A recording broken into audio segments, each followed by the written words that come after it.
Hello everyone, welcome to today's video where I'm going to be sharing all about my startup and why I started my small business. So if you don't know me, my name is Brin. I film videos about my life here in London and also about my work as a management consultant and also about my own companies that I run as an entrepreneur. So if you are interested in any of those topics, please follow along for the journey. I am sure there is going to be something for everyone on this channel. I also film a lot of lifestyle and travel content based around obviously my life in London and also my travels through Europe. Because my partner is from Europe, we often are back on the continent, as they used to say. I don't know why I said that. That's such a weird old-fashioned thing to say. Let's get right into that basically. So I should start by saying that my startup was a long time in the making. I don't think that you turn around one day and just create a startup. I think that it takes a lot of time and effort and capital to do. Obviously, it's quite difficult to do. There's significant barriers to entry there. But my startup, the idea for my startup, I would say, happened in around 2020, where I found my passion for risk analysis and political risk, and particularly the risk environment of Spain, while I was working for a wonderful company in Canberra. And I saw how these people had started this company with this amazing culture, and just, it was such a fabulous place to work. And I thought, well, I have an idea that people haven't really done that often before. I can think of a disruptive way to do this. And then I know that I want to work in an environment like this, and how do I go about working in an environment like this? And I think, as unfortunate as it is, the amount of businesses that are like genuinely amazing places to work is quite low. And I think that it's quite difficult in certain fields to find businesses that really value people. And so I thought, you know what, I have this idea. I know the vision that I want to be creating in the end. So I'm just gonna one day create it, you know? So obviously that was late 2020. Early 2021 came around. Obviously we're still in the pandemic. There's, you know, different things going on, but I would say around July 2021 was when I figured out the name of the business. I wrote up an initial business plan for the future to do, and I registered the business and did all of that. But what it was at the start wasn't the same as what it has ended up as now. So obviously at the start, I knew that while I was consulting for other people, I couldn't commit to what I wanted to do in consulting. And also it was too difficult to start the business in the way I wanted to while I was at school. So I worked a lot on translation stuff, doing sort of freelance consulting, and also like English language, like ESL lessons, and also mentoring for students. So I did all of that under the banner of my business, which is Innermost Consulting, if you are unaware. And then I just was slowly doing that, figuring things out, you know. We knew that we were likely moving overseas. I was like, okay, well, when we move, I'm going to properly start this business. Because when else am I going to have that sort of chance in life to do that without being concerned about how that would impact me then? So the risk in a way was lower than it would be at other times. So I while I was finishing my last subjects at school, I started doing all of the copy for like the launch and stuff. I started meeting with people in Canberra who I already had connections with, who I knew I wanted to be part of the journey of my business. And just sort of slowly started putting these things in place. And so by the time we arrived in Spain, which was July time, some of my connections had actually already reached out and asked me to work with them on different projects, which for me was so exciting because I had an idea, but I didn't necessarily think it was going to work. So some connections reached out to me. I had a couple of meetings, signed them as clients, And that was just in the first month of business. And, you know, I'm in a different position to other people when starting consultancies. So most people who start consultancies aren't going to be young 20-something women. Most of them are going to be older, usually mid or late career professionals, and typically they're men because that's just the environment that we're working in.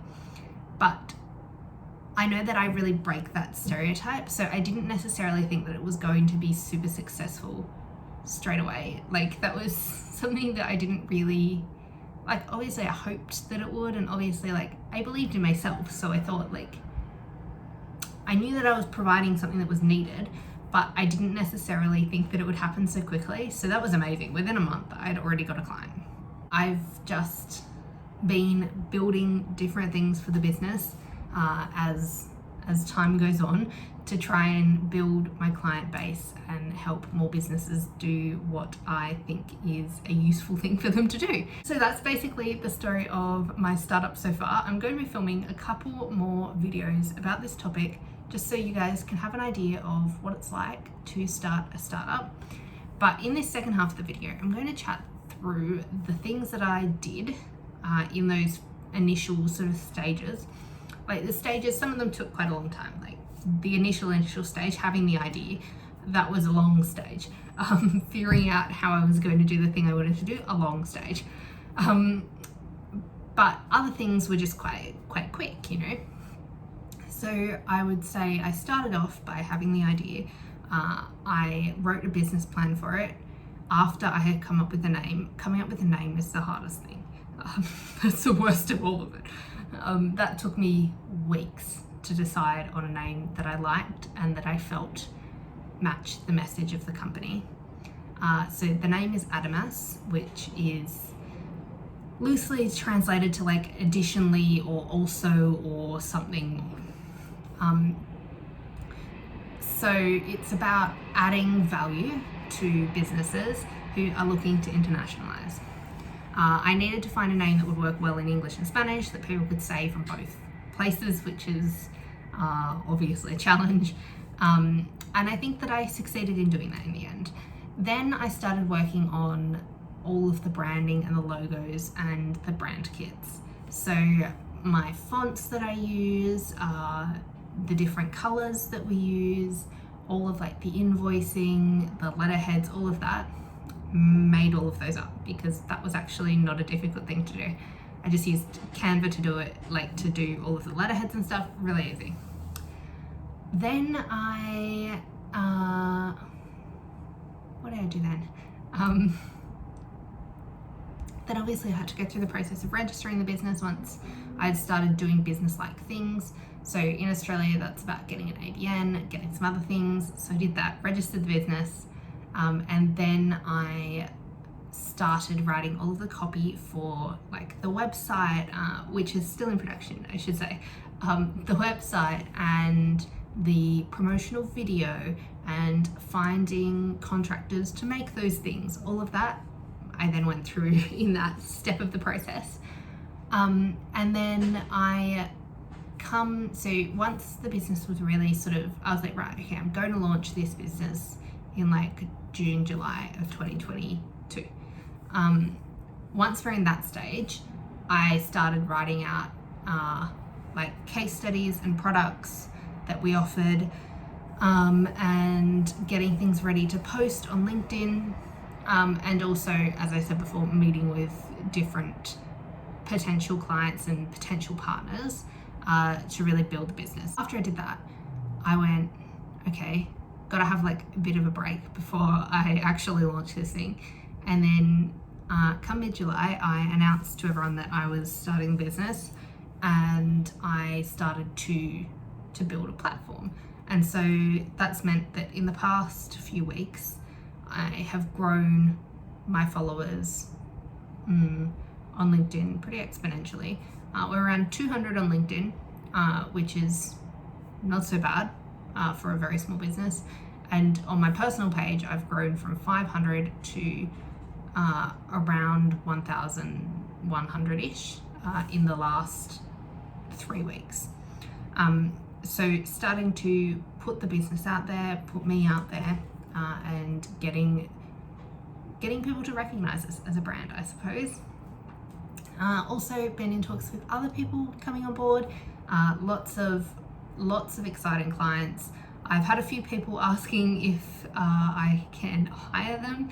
Unfortunately, I'm not at a point where I can take on a whole load of employees right now.